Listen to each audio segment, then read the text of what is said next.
شروع اللہ کا نام لے کر جو بڑا مہربان نہایت رحم والا ہے۔ پیغمبر صلی اللہ علیہ وآلہ وسلم نے تیوری چڑھائی اور منہ پھیر لیا کہ ان کے پاس ایک نابینا آیا، اور تم کو کیا خبر، شاید وہ پاکیزگی حاصل کرتا یا وہ سمجھ جاتا تو تمہارا سمجھانا اسے فائدہ دیتا۔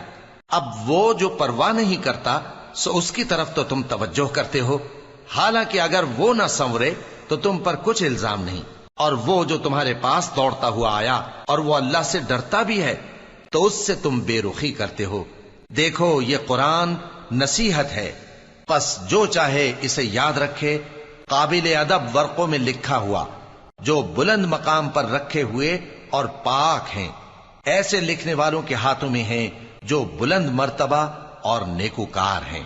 انسان مارا جائے، یہ کیسا ناشکرا ہے۔ اسے اللہ نے کس چیز سے بنایا؟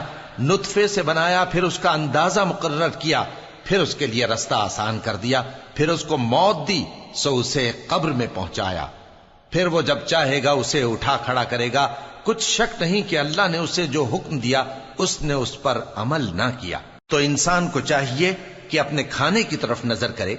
بے شک ہم ہی نے پانی برسایا، پھر ہم ہی نے زمین کو اچھی طرح پھاڑا، پھر ہم ہی نے اس میں اناج اگایا اور انگور اور ترکاری اور زیتون اور کھجوریں اور گھنے گھنے باغ اور میوے اور چارہ، یہ سب کچھ تمہارے اور تمہارے مویشیوں کے لیے بنایا۔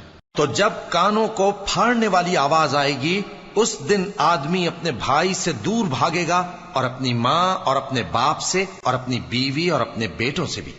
ہر شخص اس روز ایک فکر میں ہوگا جو اسے سب سے بے نیاز کر دے گی۔